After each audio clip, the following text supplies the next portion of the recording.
Shaina Low. She's the Communications Advisor at the Norwegian Refugee Council and joins us from occupied East Jerusalem. Good to have you back with us, Shaina. Can we begin with the concerning developments in Khan Younis? Israeli officials themselves have said that their attacks and operations are now focused on that southern city. As we heard from Nizar there, Nasser Hospital is now increasingly under threat. How concerning is this, given that Nasser Hospital is really the only advanced medical facility that's still operating across the entire enclave?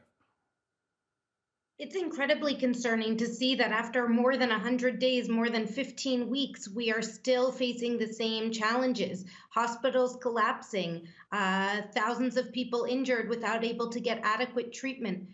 For weeks now, Khan Younis has been effectively closed to us at the Norwegian Refugee Council. We have not been able to access that area to aid in distributions or reach those in need for weeks because of the ongoing hostilities. We desperately need a ceasefire in order to be able to really start aggressively attending to all of the needs that are there. For now, most humanitarian organizations like us are strictly limited to operating in Rafah in the south and aren't able to reach Khan Younis, the middle area, or let alone the north of Gaza. As we see the medical situation in Gaza continue to get more and more perilous with the spread of infectious diseases, things that go beyond just injuries and casualties as a result of hostilities, it becomes increasingly concerning that what we have is beyond the humanitarian crisis that we've been facing for the last few months and will have a lasting impact for years to come.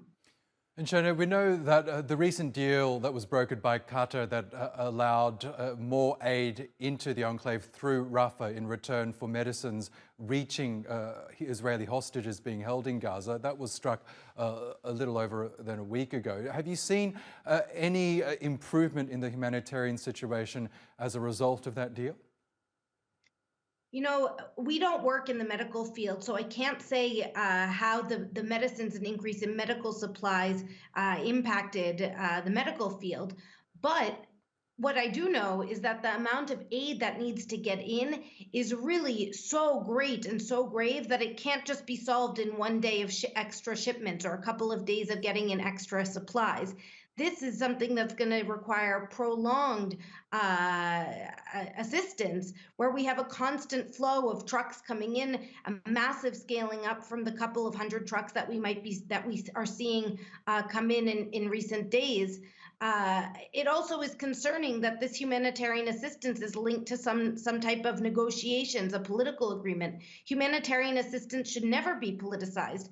People in Gaza, innocent civilians in Gaza, women, children, the elderly, are all in desperate need of assistance. And none of this should be tied to the fact that should be tied to negotiations. Aid should be allowed to enter the Gaza Strip unobstructed and should be allowed to reach all of those in need throughout the entire Gaza Strip.